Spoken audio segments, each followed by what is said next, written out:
que les gens mesurent l'action. Oui, en effet, après, sur les communes, il se passe plein de choses. Sur Briançon, vous en savez beaucoup, et puis vous pourrez en savoir plus, il suffit de poser des questions. Mais sur l'ensemble du territoire, on est quand même un territoire, alors on a de la chance, hein, parce qu'on a un climat qui s'y prête, on a vraiment un potentiel énergétique en particulier qui s'y prête.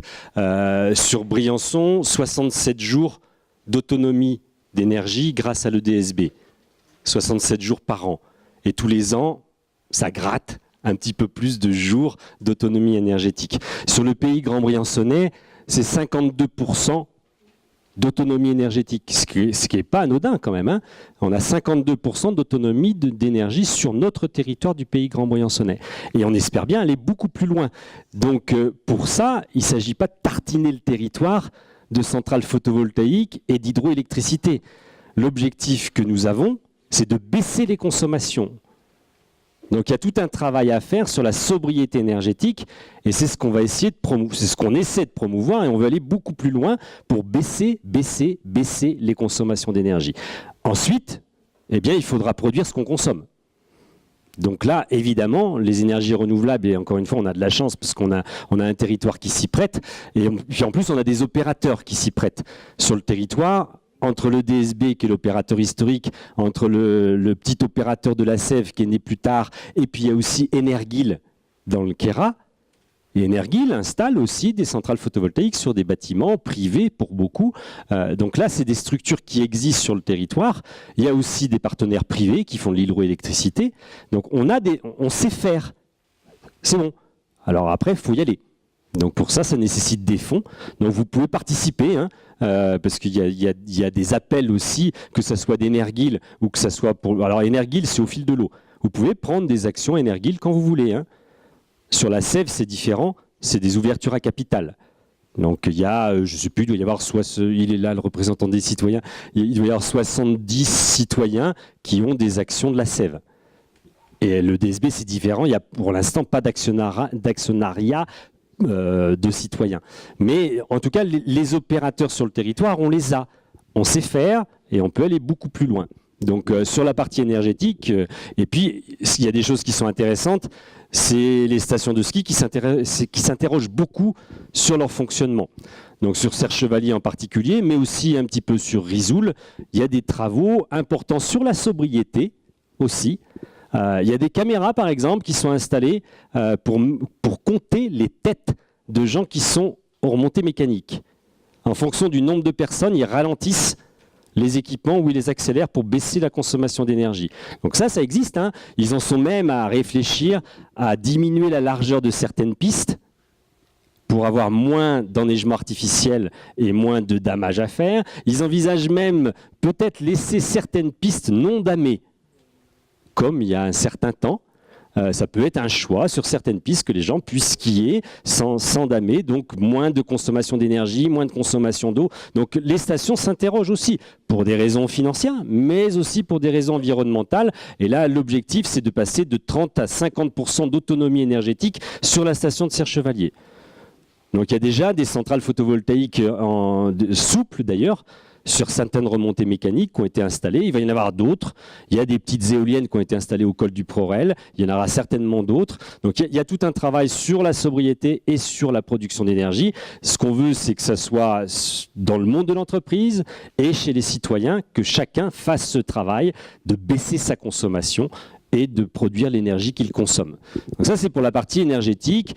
Il y a énormément de choses qui se font à ce sujet. Hein. On y travaille. Là, en ce moment, avec le DSB et la Sève, il y a des opérations de turbinage qui sont prévues à très court terme. Là, hein. Il y en a déjà qui ont été faites. La ville de Briançon, avec SHD, a turbiné l'eau potable de la ville. Là, on va turbiner l'eau potable de Saint-Martin-de-Querrières. Donc c'est quand même pas banal, je veux dire, de produire de l'énergie en prenant sa douche. Ça veut pas dire qu'il faut prendre sa douche plus longtemps, mais quand même, je veux dire, sur nos territoires, quand on en parle à d'autres territoires, ils ouvrent des yeux ronds, hein, parce que ça, ils savent pas faire. Ici, on sait faire et on va le faire. Donc sur l'énergie, c'est vraiment un sujet qui est assez simple. Sur l'autonomie alimentaire, c'est plus compliqué, c'est un vrai sujet, on en a parlé tout à l'heure. Si on ferme la nationale, on attend que les supermarchés se vident, c'est terminé. Hein. Notre autonomie alimentaire, Peut-être elle est de 24 heures, 48 heures. Bref, elle est dérisoire. Alors c'est beaucoup partout en France. La ville de Nantes l'a calculé, c'est 48 heures. Donc il y a un certain nombre de villes qui calculent aujourd'hui leur autonomie alimentaire et qui prennent des dispositions. C'est-à-dire qu'en ce moment, autour de la ville de Nantes, il y a tout un espace qui est prévu pour installer des agriculteurs pour alimenter la ville. Donc ça, c'est un vrai sujet sur nos territoires, hein. Quand on me dit, mais faire du maraîchage à 1500 mètres d'altitude, vous êtes barge, ben non, c'est possible. Alors c'est pas simple, ça nécessite de prendre des précautions, c'est un vrai travail.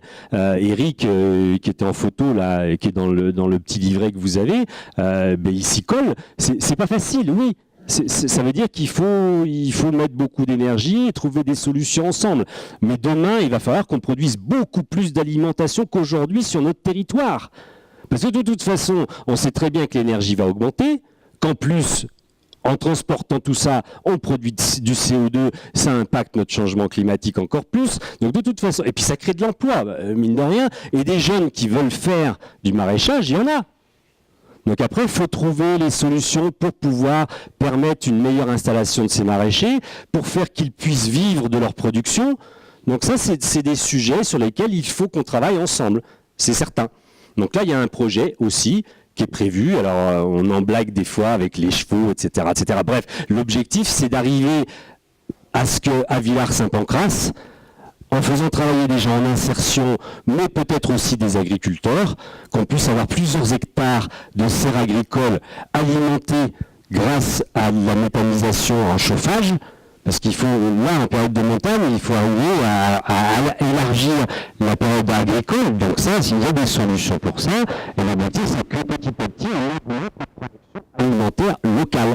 Donc quand je dis on, c'est les collectivités, mais c'est aussi les particuliers. Donc ça, c'est un vrai sujet du contrat de transition écologique sur lequel on va travailler. Sur les déchets, vous trouvez, on va faire beaucoup de choses. Hein, parce qu'on va il y en a peu qui ont réussi à faire ça, baisser de plus de 30% le tonnage de déchets, c'est quand même pas rien, mais on veut aller encore plus loin, c'est ce qui a été expliqué là tout à l'heure au centre de Poire, oui, ça marche plus, si, voilà, non, il marchait plus. On a agrandi les consignes de tri. Aujourd'hui, il n'y a plus rien à mettre dans la poubelle. Hein. Si vous cassez une assiette. Mais on en parlait l'autre jour à Fontenil, avec Gérard, on a fait une réunion publique à Fontenil, avec l'extension des consignes de tri, regardez les documents d'extension de consignes de tri, il n'y a plus rien à mettre dans votre poubelle.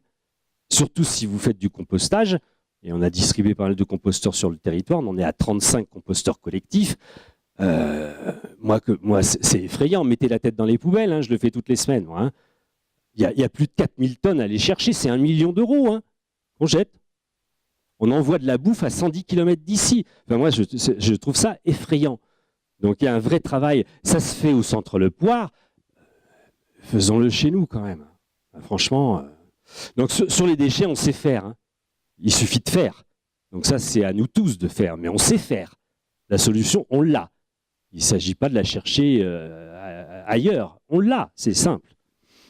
Par contre, les deux sujets dont je parlais tout à l'heure, qui sont très compliqués, sur l'écomobilité. Aujourd'hui, bah oui, on marque terre de vélo et on sait bien que c'est bien compliqué pour faire du vélo sur nos territoires. Les élus en sont conscients, hein. Ils le savent, ils essaient de trouver des solutions, ils y bossent. Il y a des commissions en ce moment où ils se réunissent pour sortir cette voie verte, pour essayer de sortir la voie douce de la Clarée, pour essayer d'avoir des connexions avec nos voisins du Pays des Écrins et après avec le Queyras. C'est des sujets qui sont sur la table. C'est très compliqué. Et puis financièrement, c'est un casse-tête. Donc on essaie de trouver des solutions. Nous, le PETR, vous avez compris, on est là aussi pour aller chercher du fric. Bah oui, c'est aussi le nerf de la guerre. Hein. Donc on y compte.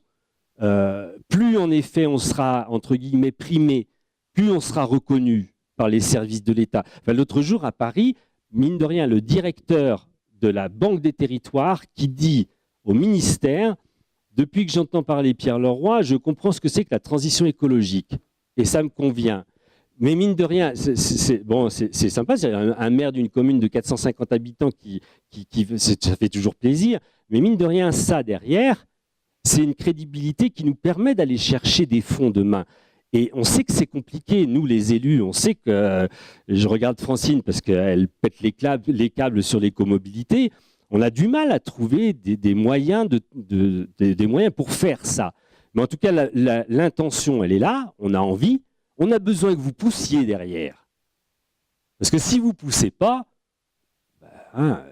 les citoyens, ils ont leur part dans cette affaire. Hein. Le contrat de transition écologique et solidaire, c'est avec les citoyens et le monde de l'entreprise. Si vous n'êtes pas là, il ne se passera rien. Si vous êtes là, il se passera des choses, c'est sûr, plus ou moins importantes, mais il faut que tout le monde pousse dans le même sens. Sinon, c'est vous à l'échec. Et là, on n'a plus le choix. On n'a pas droit à l'échec. Je veux dire, là, la transition écologique, elle, de toute façon, on n'a pas le choix. Le changement climatique, il est là, on se le prend dans la figure. Vous le voyez très bien, il y a des effondrements géophysiques sur le territoire en permanence. Il y a encore eu un effondrement là, sur la route, là, c'était il y a 3 jours. Mais ça, on va le vivre de plus en plus. Les sécheresses, on va les vivre de plus en plus. Quand le berger qui est au Parcia, puis Saint-André, me dit « Mais moi, monsieur le maire, je ne sais pas combien de temps je vais tenir, parce que là, j'ai plus de flotte, moi, sur l'alpage depuis Saint-André. » Je dis, il y a des moments, ça fait flipper quand même. Hein. On se dit que là, il va falloir quand même qu'on fasse un peu des trucs. Hein. Donc ça ne sera pas que les collectivités, ça ne sera pas que l'État. C'est évident, si on attend après l'État, on est mal barré. Il va falloir... Non, mais je veux dire, on le sait très bien. Enfin, je veux dire, c'est évident. Ça veut dire qu'il faut que chacun fasse sa part. Et là, en l'occurrence, nous, les citoyens, on a notre part à faire.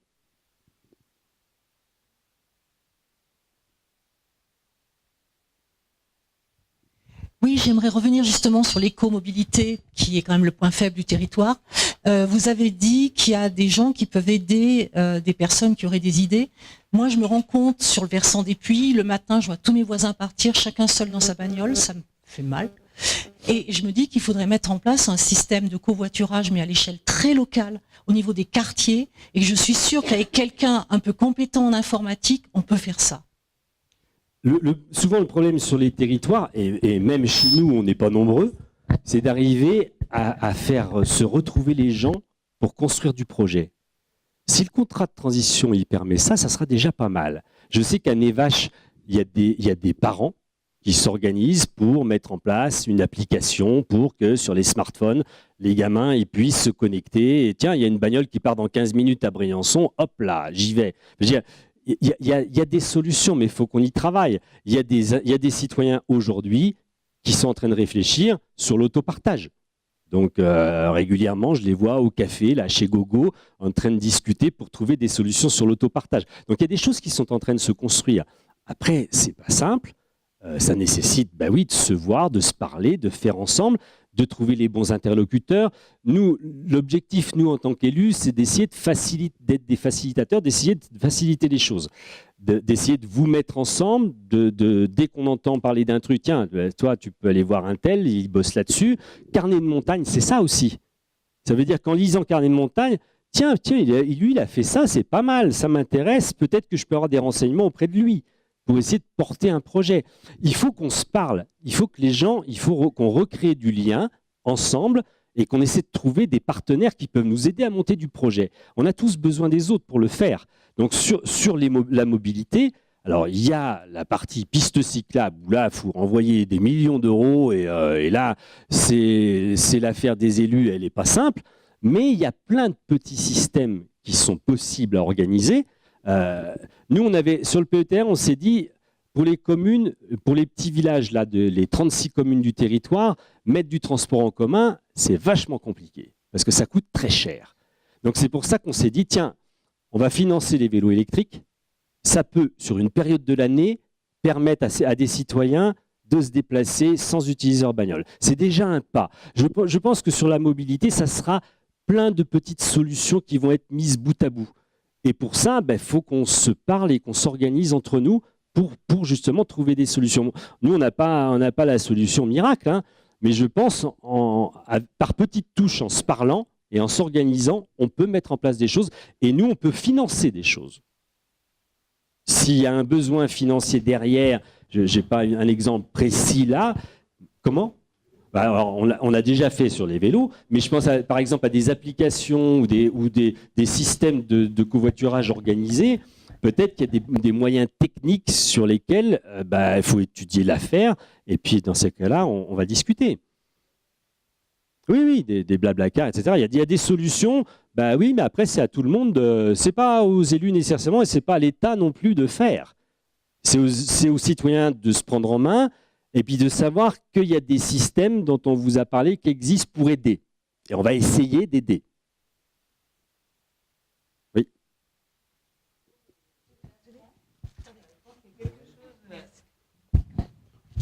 Voilà.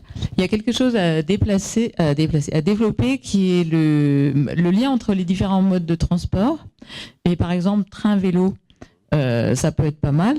Donc effectivement, les TER prennent 8 vélos, on peut attacher son vélo, il y a des emplacements, il n'y a pas de souci. Donc ça, c'est une façon quand même assez pratique de se déplacer.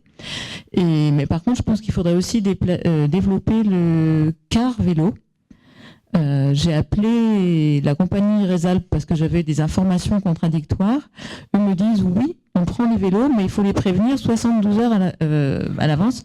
Et donc ça, je veux dire, par exemple, une famille ici en vacances qui se dit tiens, demain il fait beau, on partirait bien avec les enfants faire un peu de vélo un peu plus haut dans la vallée de la Guisane, c'est mort. Ils vont pas pouvoir faire ce trajet alors qu'en fait les moyens de le faire sont là, mais je pense qu'il faut qu'on arrive à plus de souplesse.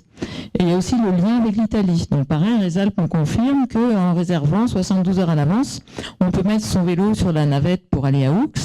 Par contre, je suis allée poser la question à Oux en gare, je garantis pas que j'ai la bonne réponse, mais le monsieur m'a dit non, en Italie, les vélos sur les trains, c'est pas possible. Alors ça, je sais pas. C'est vrai que ça serait une façon un peu plus simple d'aller de l'autre côté, dans l'autre partie du Dauphiné, en Savoie. C'est un peu plus court que quand même passer par Gap, Grenoble, voilà. Donc c'est vrai qu'il y a des débuts de solutions, mais je pense qu'on peut affiner en parlant justement avec peut-être nos compagnies de bus, mais nous, locaux, on y a intérêt, les touristes aussi, les locaux ont aussi intérêt à ce que le tourisme fonctionne bien. Mais je pense que justement le car vélo, c'est vraiment quelque chose à développer. Voilà. Oui, alors comme on disait tout à l'heure, le citoyen, il a des droits, il a aussi des devoirs. Les devoirs de s'intéresser, c'est pour ça que vous êtes là, et heureusement que vous êtes là. Ça veut dire qu'il faut s'intéresser à la vie publique, ça veut dire qu'il faut faire des propositions, qu'il faut s'organiser, il faut trouver les bons outils pour trouver des gens. Il y a des solutions. Par contre, il faut être organisé pour faire pression. C'est du lobbying citoyen, ça fonctionne. L'entreprise Resalp, il faut la comprendre. Elle, 72 heures, il a fait sans doute son calcul et il se dit, moi j'ai besoin de ça. Après, ça se rediscute tout ça, ça se retravaille. Ça dépend de la demande, c'est l'offre et la demande. Lui, s'il y a du monde, lui, il sera prêt. Donc tout ça, ça s'organise. Ça veut dire qu'il faut y aller. Il faut s'interroger soi-même. Qu'est-ce qui, moi, dans ma pratique, dans mon quotidien, dans tout ce que je fais, du moment où je me lève au moment où je me couche, sur la transition écologique, qu'est-ce que je peux faire?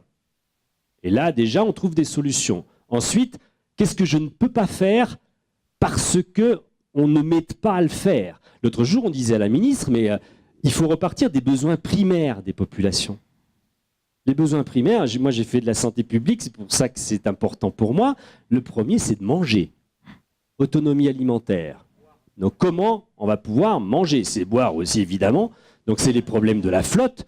Donc ça, c'est un vrai sujet. C'est aussi pouvoir se loger sans consommer trop d'énergie. C'est pouvoir se déplacer sans produire trop de CO2, parce qu'on sait qu'aujourd'hui c'est nocif. Il faut qu'on reparte de nos besoins chacun, nos besoins primaires. Est-ce que vraiment j'ai besoin de me déplacer avec ma bagnole aujourd'hui? Allez, non, je vais faire un effort.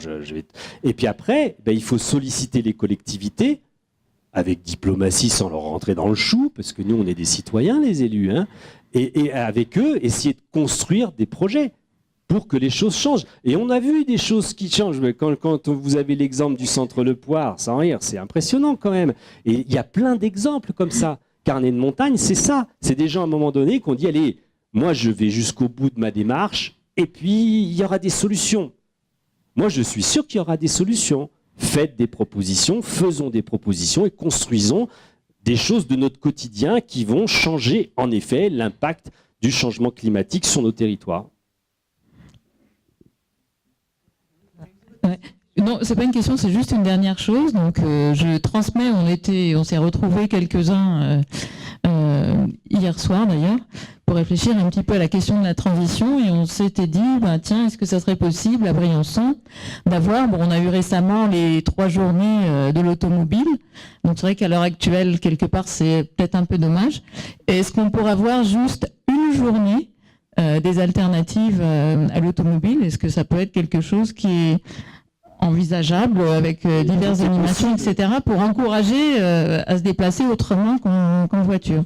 Une journée. Oui, mais après tout est possible, il suffit à un moment donné de se prendre en main et puis de mettre en place cette affaire. Et la journée de l'automobile, c'est pas inintéressant. Alors moi, j'y suis pas allé, j'ai pas été voir, mais il y a plein de questions qui se posent justement. Véhicule électrique, pas véhicule électrique, il y a des grands débats là-dessus, hein. Et c'est pas inintéressant, justement, ça commence par là. Déjà se poser des questions pour après essayer de trouver des solutions. Oui,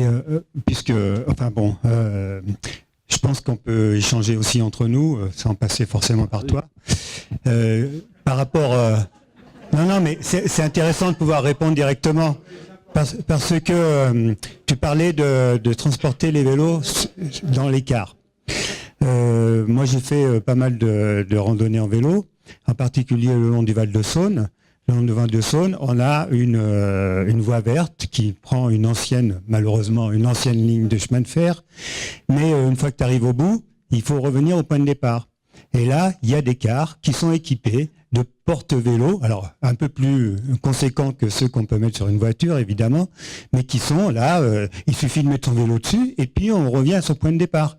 Donc je ne sais pas dans quelle mesure le PETR peut avoir une influence sur les transporteurs locaux pour qu'ils adaptent leur véhicule avec ce type d'équipement. Ça, c'est une première question.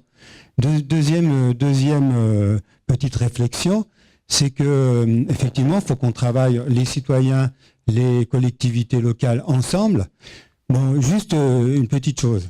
Il y a 2 mois, peut-être, je sais plus, il y avait un jeudi citoyen ici où on a parlé de ces problèmes de mobilité. On a parlé en particulier de la circulation au vélo à Briançon. Donc il y a un problème, c'est la rue centrale. La rue centrale, c'est une rue qui est à 30 à l'heure. Le code de la route dit que dans les rues à 30 à l'heure, elles sont toutes obligatoirement à double sens vélo. Donc on a demandé à ce que la commune mette en place au début de la rue centrale un panneau indiquant aux automobilistes qu'ils allaient rencontrer des vélos à contresens. Premièrement, pour pas qu'ils soient surpris, et deuxièmement, pour que les vélos ne se fassent pas écraser. On attend toujours, et ça fait plus de 2 mois. Donc, puis on se demande s'il n'y a pas d'autres priorités que les vélos. Par exemple, la rue Pasteur, qui est, elle, en double sens vélo, et normalement, il y a un marquage au sol. Ce marquage, il n'est pas fait. Il est complètement usé par les intempéries, la circulation, etc. Et il n'est pas fait. Donc, il faudrait aussi que quand les citoyens ils fassent des propositions, on ait un retour positif aussi des collectivités.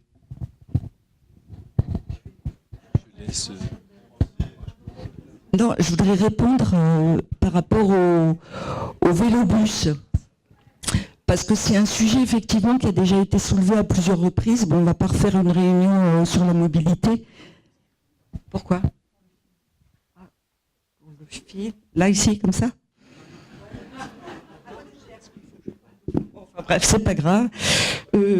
Donc, on ne va pas refaire une réunion sur la mobilité, ce serait dommage. Juste, effectivement, il y a les compagnies de bus aujourd'hui sont soucieuses de ce problème. Résalp, effectivement, peut mettre des vélos en soute, mais c'est des vélos, enfin, il ne peut pas en mettre beaucoup aujourd'hui parce que sa demande, elle n'est pas énorme non plus par rapport au quotidien. Il s'est arrangé, il m'a expliqué il n'y a pas très longtemps qu'en fait, il s'était arrangé avec d'autres compagnies de transport et avec les sociopros qui organisent des descentes en vélo ou des randonnées en vélo pour ne pas leur faire concurrence. Alors donc il y a aussi un travail à faire là-dessus. Et les transports urbains de Briançon, à qui aussi on a posé la question, ne peuvent pas aujourd'hui au niveau de la sécurité transporter des vélos. Et c'est toute une législation déjà, en France, qui n'est pas le même que, par exemple, en Hollande ou dans d'autres pays européens.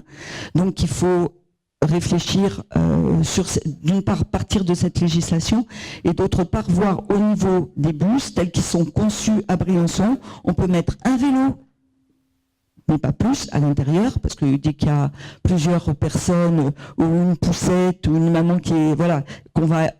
Et s'il y a un vélo qui est dans le bus, on va une personne qui arrive avec une poussette, elle va pas pouvoir mettre sa poussette. Il y a aussi le fauteuil roulant, etc., etc.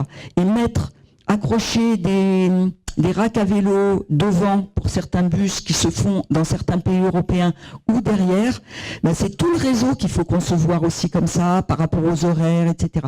Donc c'est vrai que c'est un sujet qui est en cours de réflexion par les transporteurs. On pousse à réfléchir à cette problématique, mais on n'a pas encore de réponse. Et par rapport à la rue centrale, je laisse monsieur. Si vous me permettez, parce que je crois que Pierre l'a dit tout à l'heure, les choses ont un coût. Alors, c'est facile de dire Rézal, Piaca, Faucon. Derrière, tu mets un truc et tu me transportes mon vélo. Mais si possible, mon vélo, tu l'abîmes pas. Hein, si possible, parce qu'il vaut quand même cher. Alors, il ne faudra pas me le mettre en soute avec deux autres posés dessus, parce que ça ne marchera pas. Je ne serai pas d'accord. Donc là aussi, il faut qu'on soit les uns et les autres conscients des exigences qu'on a et comment on les formule. On a fait l'expérience en mobilité interne à la commune. On a fait une extension de la tube sur Villars-Saint-Pancras et sur Puy-Saint-André. Et sur Puy-Saint-André, on s'est dit, dans un premier temps, on va faire du transport à la demande. Sauf que le transport à la demande, madame, c'est pas à la demande comme ça 2 minutes avant, c'est la veille. Et donc ça marche pas. Parce que c'est un beau projet qu'on peut présenter en disant « Ah, transport à la demande, on répond à tout ». Non, on répond à rien. Parce que personne, surtout dans les personnes âgées, qui n'ont pas des problèmes de mobilité, ne pense 24 heures ou 48 heures avant à téléphoner à l'autocariste pour lui dire « Réservons une place ». Donc, je crois qu'il y a un moment où il faut être conscient aussi des choses, des exigences qu'on formule. Et puis du coup, le transport à Briançon, c'est 900 000 € par an. Alors bien sûr, il y a des recettes, mais elles sont loin de couvrir les investissements qui sont faits. C'est-à-dire qu'aujourd'hui, en voulant aider à la mobilité intramuros, ça coûte 900 000 €. Donc ça veut dire qu'il y en a qu'il faut qu'ils payent. Et quand on voit que les cars vides, et qu'à côté de ça, les mêmes qui nous réclament le bus ne sont pas dans le bus mais dans leur voiture, on peut se poser des questions. C'est la citoyenneté dont tu parlais tout à l'heure.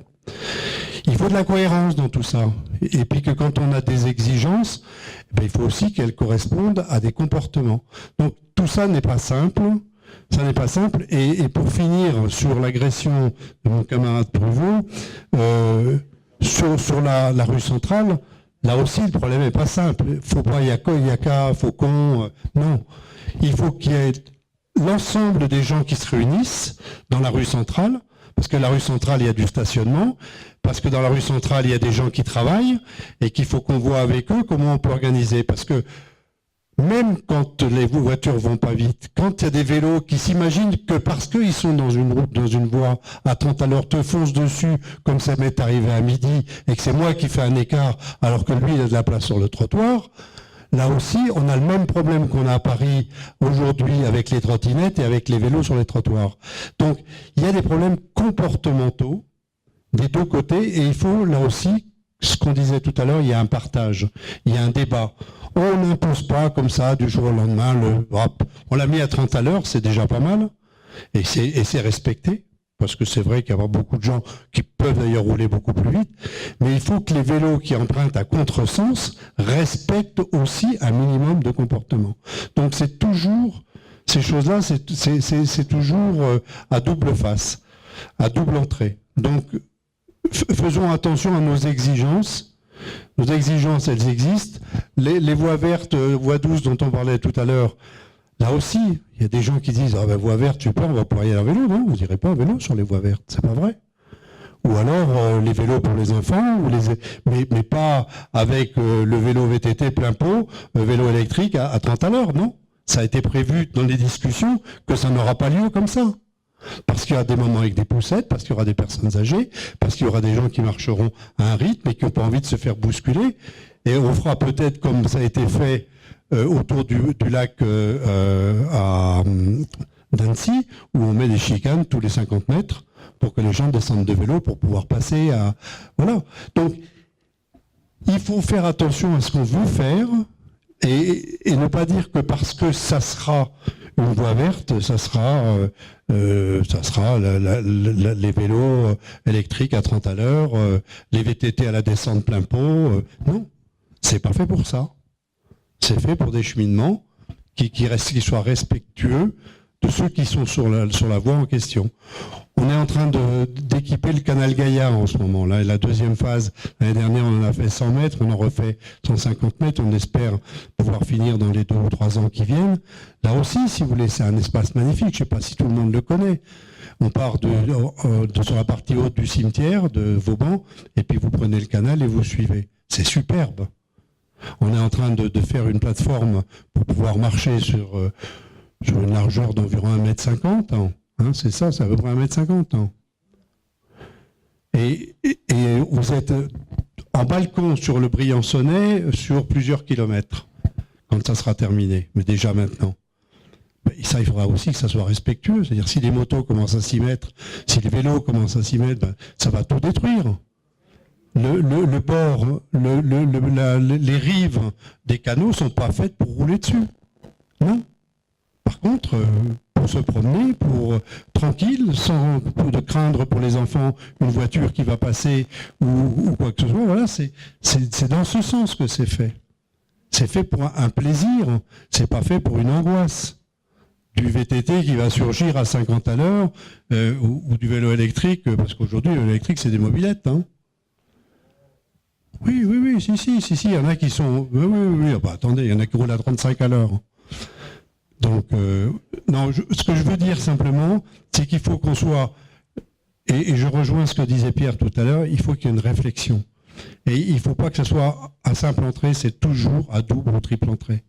Et donc, à partir de là, effectivement, on peut faire des choses en respectant tout le monde. Et en ayant le résultat que l'on recherche, c'est-à-dire un respect de l'environnement à tous les niveaux.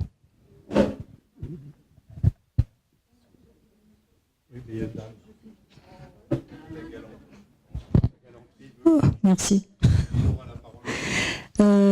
Par rapport à ce que vous venez de dire, est-ce que justement dans le nouveau contrat de transition écologique et les 15 projets dont vous avez parlé mais qui n'ont pas forcément été déclinés, il y a une partie pour les vélos justement, en vélo électrique, pour l'utilisation plus du quotidien pour aller au travail, pour aller faire ses courses, moins de loisirs.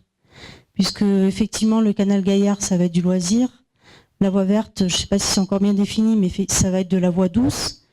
Et pour être cohérent avec ce qui a été fait en dotation financière aux gens qui ont acheté des vélos électriques et qui s'en servent pour aller travailler, est-ce qu'il y a dans ces 15 projets quelque chose dans ce sens pour faire vraiment de l'utilitaire, j'ai envie de dire, du déplacement doux, quoi. Si ça avait tenu qu'à moi, il y aurait eu 0 projet dans le contrat, dans le sens où ils sont à construire les projets. Ouais. Donc il se trouve que là, il y en a une quinzaine pour montrer que, en sachant qu'il y en a, c'est des projets qui étaient déjà dans les cartons. Il y a par exemple le gros projet, là pour le coup, c'est le gros projet sur les bouts d'épuration et les déchets verts. Les bouts d'épuration aujourd'hui font 150 km pour être compostés au-delà de Grenoble, à Villarbonneau. Et les déchets verts, quand vous tondez votre pelouse, que vous mettez votre pelouse à la déchetterie, eh bien votre pelouse, elle fait 250 km pour être compostée à Manosque. Ça, c'est ce qu'on vit aujourd'hui. Et ça nous coûte très cher.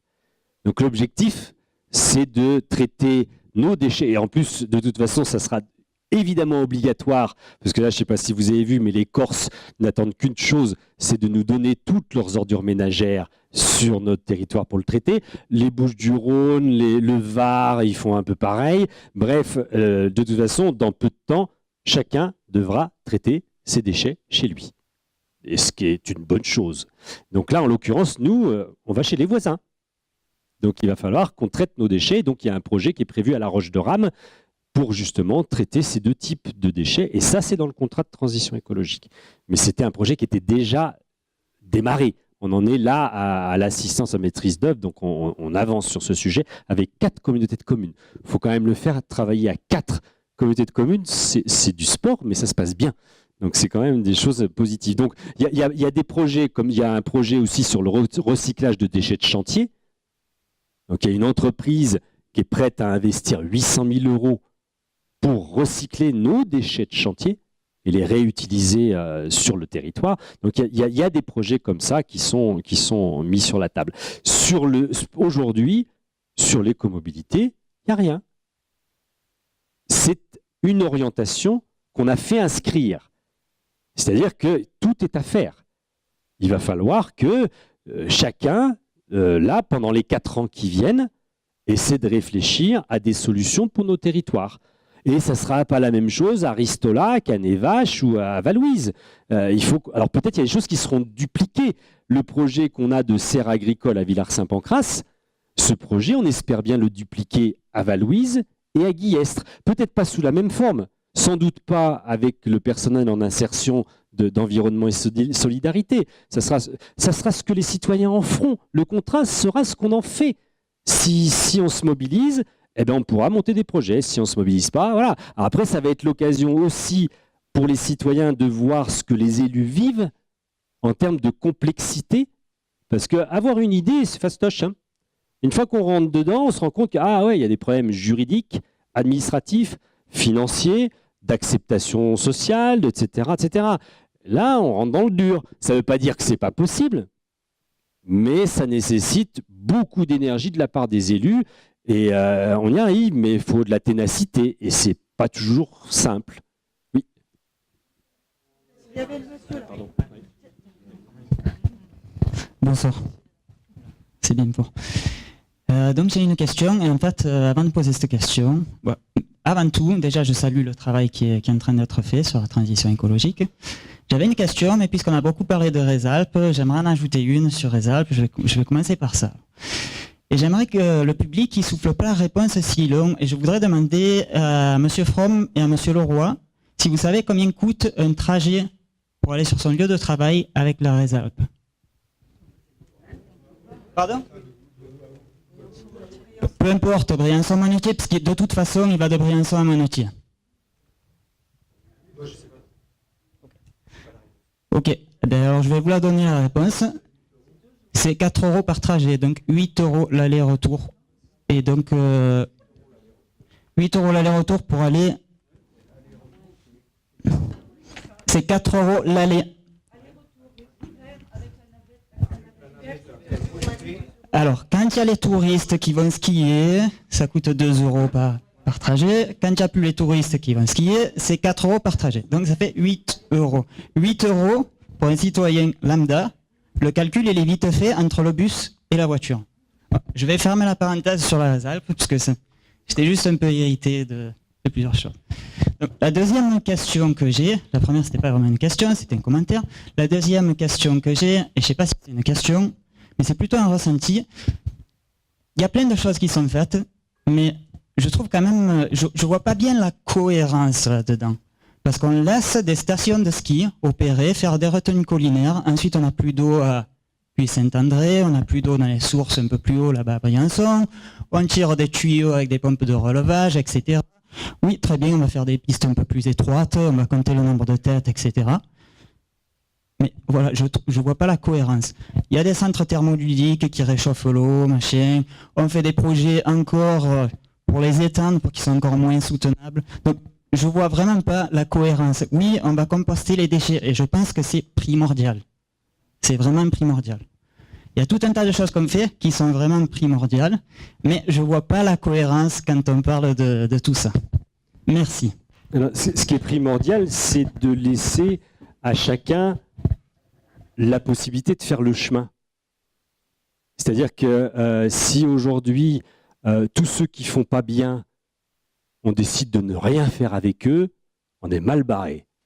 Et moi, ça fait un certain temps que je me dis, eh bien, faisons avec tout le monde et laissons la capacité à chacun d'évoluer pour quelque chose de mieux. Serre Chevalier, vous faites allusion à Serre Chevalier. Il se trouve que moi, j'ai manifesté contre l'extension de Serre Chevalier et entre autres l'extension sur Puy-Saint-André. Et je suis le maire de Puy-Saint-André. Donc aujourd'hui, je gère une commune sur laquelle il y a une partie du domaine skiable. En 2008-2009, la Compagnie des Alpes est venue nous voir en disant on va faire une retenue collinaire à Puy-Saint-André. Donc on a dit on va peut-être réfléchir. Et puis on a réfléchi. On a passé un peu de temps et puis finalement elle ne s'est pas faite, la retenue collinaire. Là aujourd'hui, on travaille avec Serre Chevalier. C'est dans le contrat de transition d'ailleurs. C'est un des projets dans le contrat de transition. Parce que on a des soucis de stockage en énergie renouvelable. C'est-à-dire qu'on n'arrive pas à produire au moment où on consomme. Donc ça veut dire qu'il faut stocker. Et retenue collinaire. On s'est dit, tiens, pourquoi on ne transformerait pas l'usage de la retenue collinaire pour en faire une batterie? Dans le sens où on va remonter de l'eau au moment où on a un peu plus d'énergie que ce qu'on en consomme, pour la turbiner au moment où on a besoin d'énergie. C'est ce qui se fait à d'autres endroits. Hein. C'est à Grand Maison. Il y a pas mal d'endroits où il y a des lieux où en fait ils utilisent cette affaire-là. L'objectif, c'est d'arriver à travailler ensemble, d'arriver à trouver des solutions ensemble. Si en effet l'idéal, c'est de fermer la semaine prochaine la station de ski, ça va être un vrai problème quand même. Peut-être, mais peut-être. Sauf que il y a un principe de réalité qui fait que il faut qu'on arrive le plus rapidement possible à trouver des solutions. On n'est pas dans un monde parfait, on n'est pas dans un monde idéal. On travaille tous ensemble, on essaie de trouver justement. L'essentiel, c'est d'arriver à rester ensemble. L'essentiel, c'est d'arriver à continuer à construire ensemble, même avec des structures ou avec des gens avec qui on ne serait pas dans le même axe. Moi, je vois une évolution en l'espace de 5 ans. Sur Serre Chevalier, ça n'a rien à voir. Les discussions qu'on peut avoir avec le personnel et la direction de Serre Chevalier, ça n'a rien à voir. Eux aussi, ils essaient de trouver des solutions d'adaptation. Donc, en effet, le virage, il n'est pas radical. Oui, parce que c'est très compliqué de faire un virage radical. Alors oui, on le sait, hein, l'humanité est en danger. Oui, clairement. Oui, on imagine bien. Là encore, tous les jours, personne aujourd'hui peut dire « je ne sais pas ». Tout le monde sait. Il y en a beaucoup qui refusent d'y croire. Mais tout le monde sait. Après, il faut qu'ensemble, on essaie de trouver le chemin. Et le chemin, il ne sera pas dans l'opposition. Il ne va pas être en se rentrant dans le chou qu'on va y arriver. Il sera en trouvant petit à petit des solutions. Il y a des ratés, ouais. Ouais, il y a encore des grands projets inutiles qui vont se faire. Oui, évidemment. Mais qu'est-ce qu'on fait? On se met la tête dans le sable et puis on attend que ça se passe. Moi mon choix, c'est d'agir. Donc je me dis, faisons le plus possible et dans ce qu'on fait, essayons de se projeter en disant, est-ce que ça participe à la transition écologique ou pas? Et au niveau où on est chacun d'entre nous, essayons d'aller sur ce chemin-là. Après, il y a plein de conneries partout. Il y a des ventes d'armes aussi. Il y a plein d'endroits où ils s'entretuent. C'est une catastrophe, c'est évident. Mais à l'endroit où on est, moi, qu'est-ce que je peux faire? Toi, qu'est-ce que tu peux faire à l'endroit où tu es? Après, il y a plein de trucs que je ne regarde pas, parce que sinon, ça me ferait péter les câbles. Oui, c'est comme ça. Mais en même temps, on avance. On arrive à faire des choses très positives. Tout à l'heure, l'expérience de la cantine, c'est quand même pas rien. C'est un exemple. Mais moi, je pense il faut s'appuyer sur tout ce qui marche. Et il faut s'appuyer sur tous les gens qui ont envie de faire. Moi, ceux qui n'ont pas envie de faire, je les écarte et puis je fais avec ceux qui ont envie de faire. Parce que sinon, on est mal barré.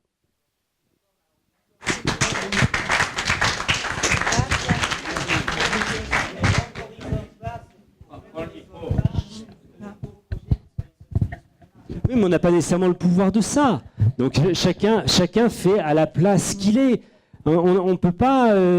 ça dépend de l'endroit où on est. C'est pour ça qu'il y a des élus. C'est pour ça qu'il faut participer aux élections. C'est pour ça qu'il faut se présenter. C'est pour ça qu'il faut agir au niveau où on est chacun. Et ça, c'est à chacun d'être responsable. On est tous responsables.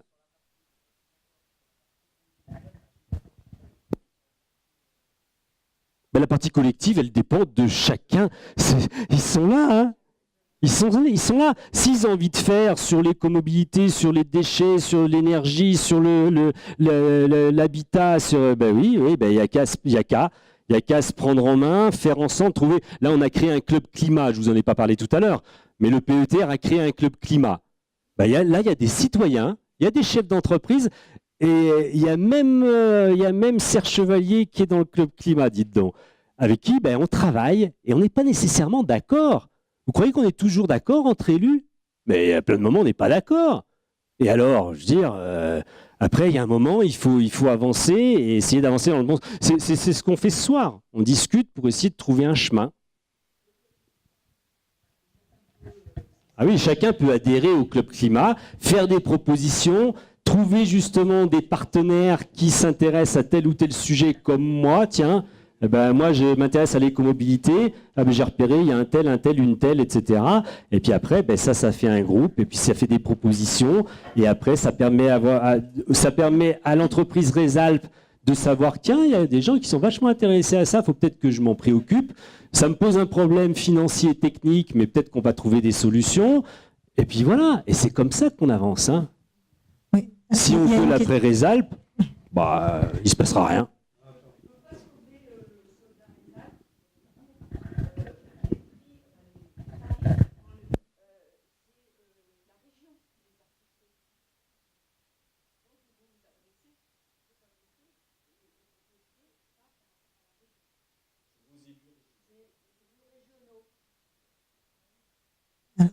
Une question par ici. Oui, bonsoir. Alors, il faut que je reprenne le fil de mes idées. Oui, alors, les citoyens, donc, moi, j'ai été au Club Climat en tant que citoyenne. Alors, le Club Climat, il se réunit de manière...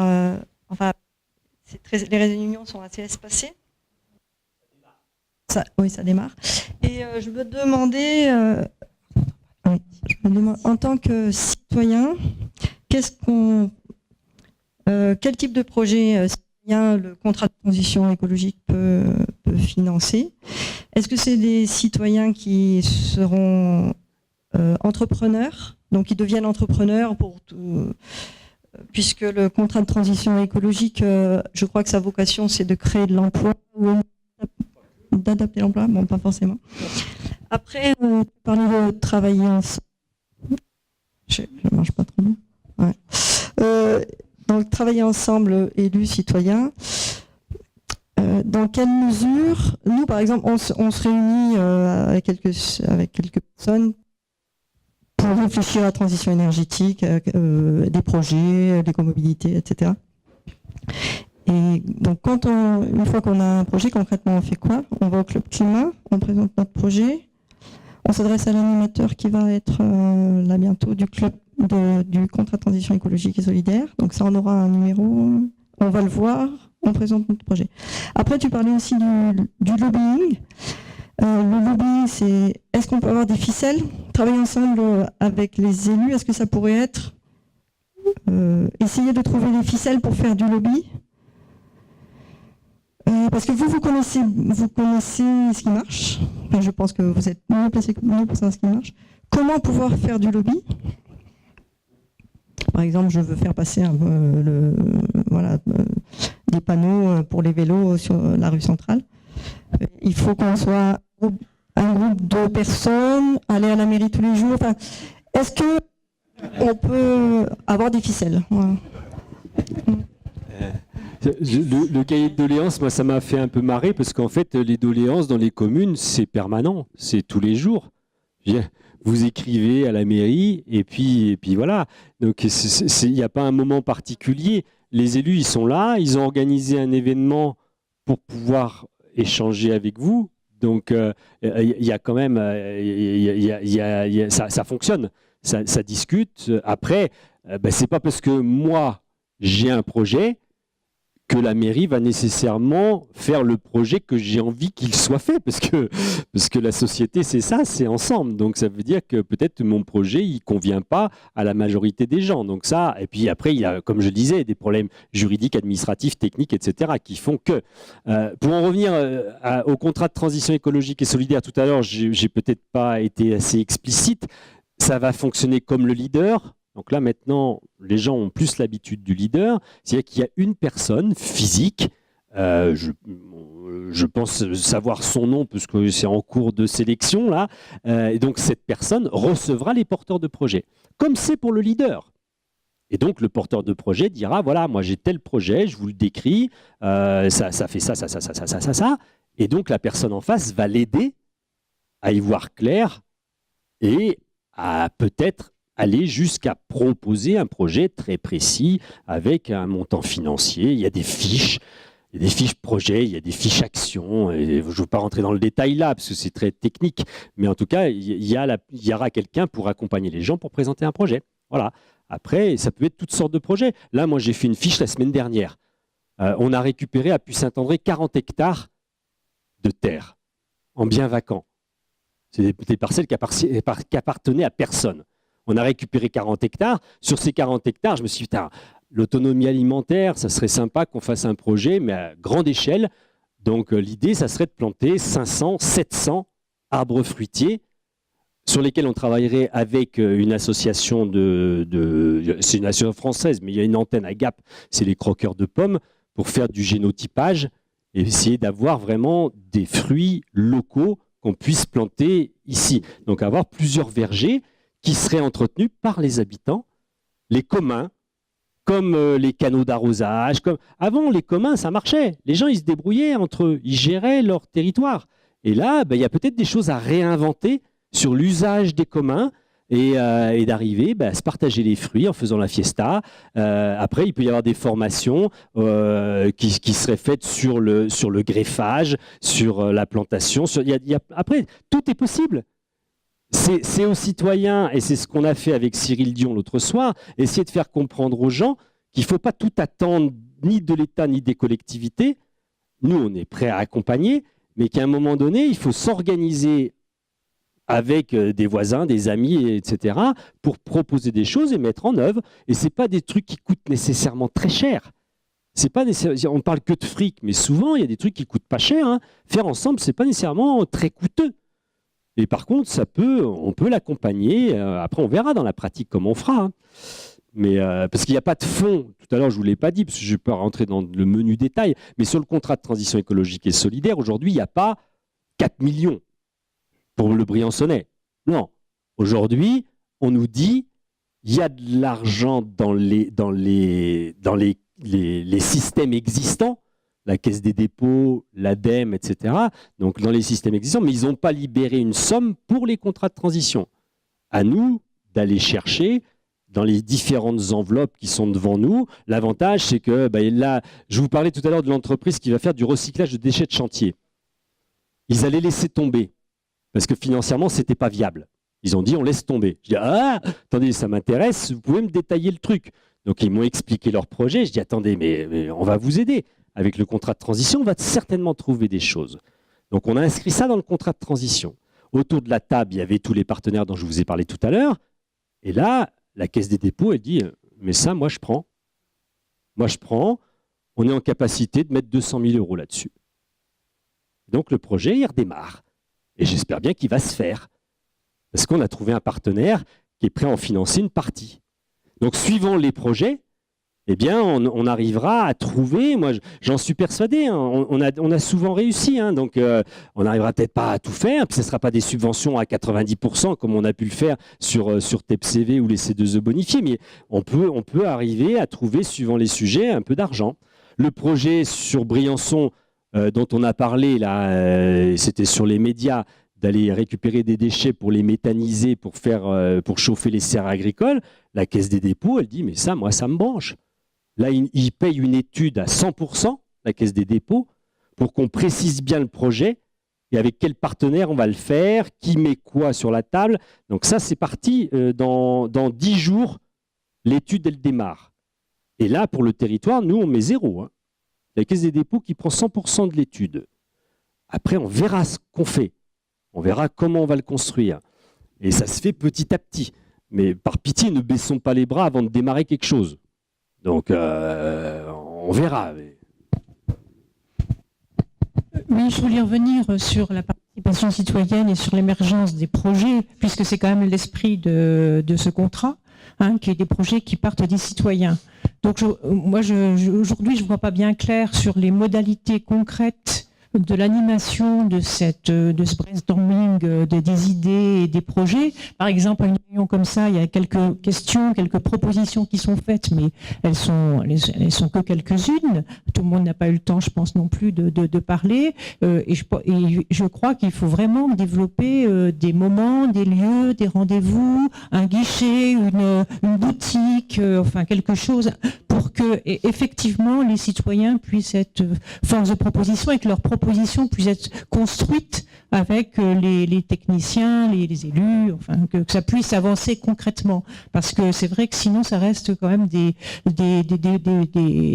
comme le climat, comme enfin le plan climat, comme leader, etc. Ça reste assez confidentiel. Enfin, je veux dire aujourd'hui, si on veut vraiment qu'ce soit les citoyens qui proposent des choses ou les entreprises, il faut vraiment ouvrir un dispositif, je pense, pour que l'instant n'est pas présent, je crois.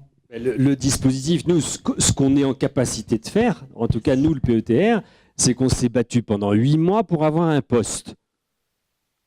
Finalement, on en aura 2. Donc on s'est battu pour ça. Et je peux vous dire qu'on a mis de l'énergie.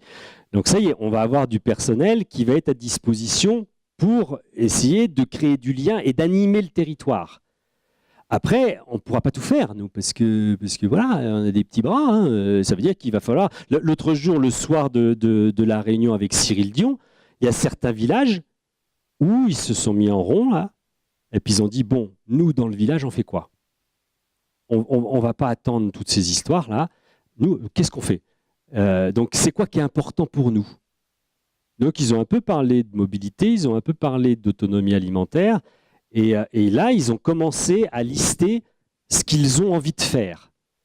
Et ils ont prévu se revoir. Bingo! C'est ça. Après, encore une fois, nous les élus, on ne va pas tout faire.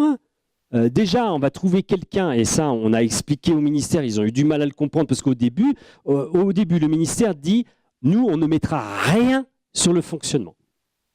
On met sur l'investissement, point barre. Ça, on est d'accord. Par contre, sur le fonctionnement, 0. J'ai dit, mais moi, Pierre Leroy, c'est moi qui vais faire l'animation sur le territoire. Donc, à force de dire, finalement, on a eu 55 000 € de FNADT par Madame la préfète, et puis après, on a eu 130 000 € de l'ADEME pour pouvoir justement avoir quelqu'un physiquement qui puisse nous aider à construire le truc.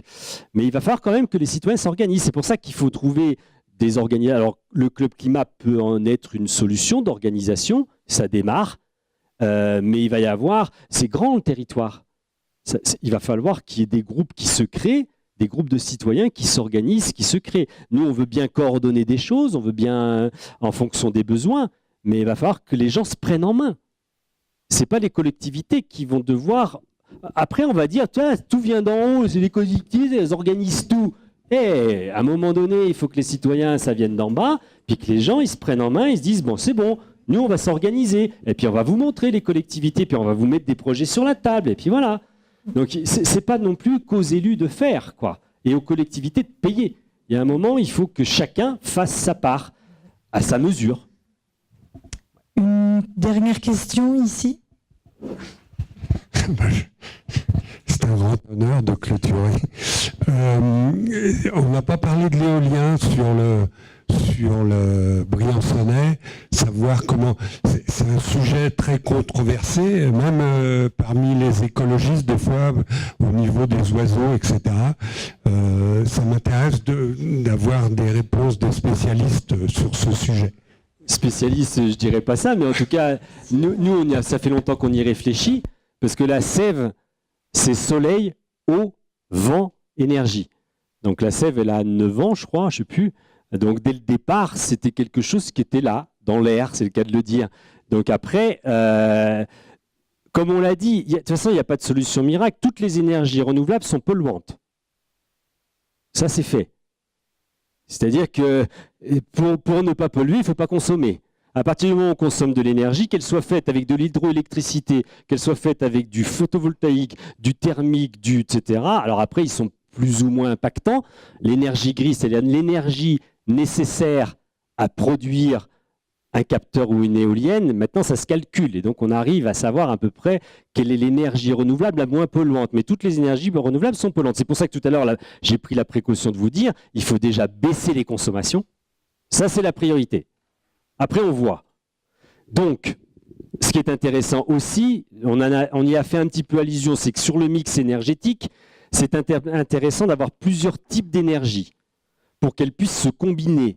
Parce qu'il y a des moments où vous n'avez pas de flotte, il y a des moments où vous n'avez pas de soleil, donc il faut arriver à trouver une combinaison avec ce mix énergétique. Donc l'idéal, c'est d'avoir le plus large possible, un éventail le plus large possible d'énergie renouvelable. Ensuite, après, oui, les impacts. L'hydroélectricité a un impact, l'éolien a un impact. C'est évident que si on met des éoliennes en crête, là-bas en face, ça va faire un drôle d'effet. Hein. Donc après, tout ça, ça se discute. C'est-à-dire qu'il faut mesurer en fonction du besoin, parce qu'on consomme tous de l'énergie, quelle est l'énergie la moins impactante, et en essayant de mixer. Donc ce qu'on a fait, c'est qu'on a mis un mât de mesure de 50 mètres de haut au col du Prorel, avec lequel on mesure le potentiel de vent depuis 1 an et demi. Donc là, on commence à avoir des éléments là-dessus. En même temps, Serre Chevalier a posé, avec notre autorisation, 2 petites éoliennes au col du Prorel. Mais là, c'est du micro-éolien, c'est 12 mètres. Ça n'a rien à voir. 50 mètres, c'est même pas vraiment de l'éolien, c'est du petit éolien. Les éoliennes que vous voyez en France, c'est 150, 250. Hein. C'est du lourd. Personne aujourd'hui, à ma connaissance, n'imagine mettre de l'éolien, du grand éolien sur le territoire. Moi, je n'ai rencontré personne qui parle de ça. Par contre, mettre du micro-éolien, ça, Serre Chevalier y pense nettement. Ça fait partie des solutions qu'ils envisagent pour arriver à 30 à 50% d'autonomie énergétique sur le domaine skiable. Donc ça, oui, il est prévu mettre du micro-éolien sur Serre Chevalier.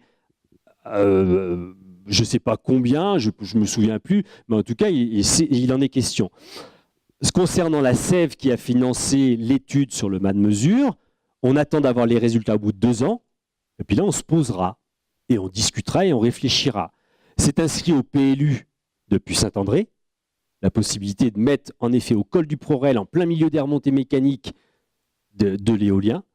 C'est à plus d'1,5 km de toute habitation. En termes de visibilité, vous pouvez les voir de certains endroits sur la route de Saint-Martin-de-Carrière, mais là, vous aurez du mal à les voir parce qu'elles sont très loin. Et par contre, on pourra les voir là beaucoup plus nettement du col du Prorel à Saint-Chaffray. Donc si un jour, elles se font, ce qui est loin d'être encore au clair, pour des raisons financières, même des raisons techniques d'amener. C'est-à-dire que dans le contrat de transition écologique, c'est un autre sujet sur lequel on travaille, c'est le transport par dirigeable. Donc ça existe au Vorarlberg en Autriche, et avec l'ONF, on est en train de discuter, d'imaginer transporter des coupes de bois, plutôt que de faire des pistes qui montent dans la forêt, de transporter avec un dirigeable. Moi, je les ai vus, un dirigeable au Vorarlberg passer. Hein. Je peux vous dire que ça fait un drôle d'effet. Hein. Il n'y a pas un bruit, c'est superbe, c'est génial, c'est poétique, c'est tout ce qu'on veut. Donc on se dit, allez, on délire, pourquoi pas, on marque ça, puis on verra bien. Donc pour en revenir aux éoliennes, s'il faut faire des pistes pour monter les éoliennes, on est mal. Hein. Donc il y a des problèmes techniques de cet ordre-là. Pour l'instant, on verra bien, il y a des études, mais en tout cas, ça ne sera jamais du grand éolien. Je n'imagine pas ça possible. Ça peut être en effet en plein milieu, comme je vous dis, des remontées mécaniques, pourquoi pas, avec un impact visuel mineur. On en a discuté avec la LPO, on a discuté avec la SAPN, on verra les études d'impact. Il y a des solutions qui permettent quand même d'arrêter les éoliennes au passage de rapaces, etc. Il y a plein de solutions qui sont possibles, surtout sur de l'éolien de cette dimension-là. Par contre, une chose qui est assez nouvelle que moi j'ai découvert là, ces dernières semaines, c'est qu'en micro-éolien, il y a des progrès considérables. Et donc, du micro-éolien qui n'était pas rentable Là, j'ai eu 2 contacts avec 2 entreprises là, depuis 3 semaines. Je suis un peu scotché. Donc, peut-être qu'il y a des solutions demain. Bon, on verra bien. À ce moment-là, on aura le temps d'en discuter ensemble. Merci à tous. Et...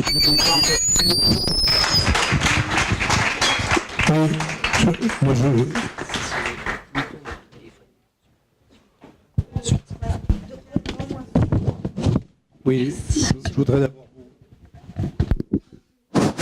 vous remercier d'être venu ce soir. Je voudrais répondre à une question tout à l'heure qui n'a pas eu de réponse sur les 3 journées sur les voitures. Alors vous dire que ce n'est pas les collectivités qui le font, c'est le Lions Club déjà.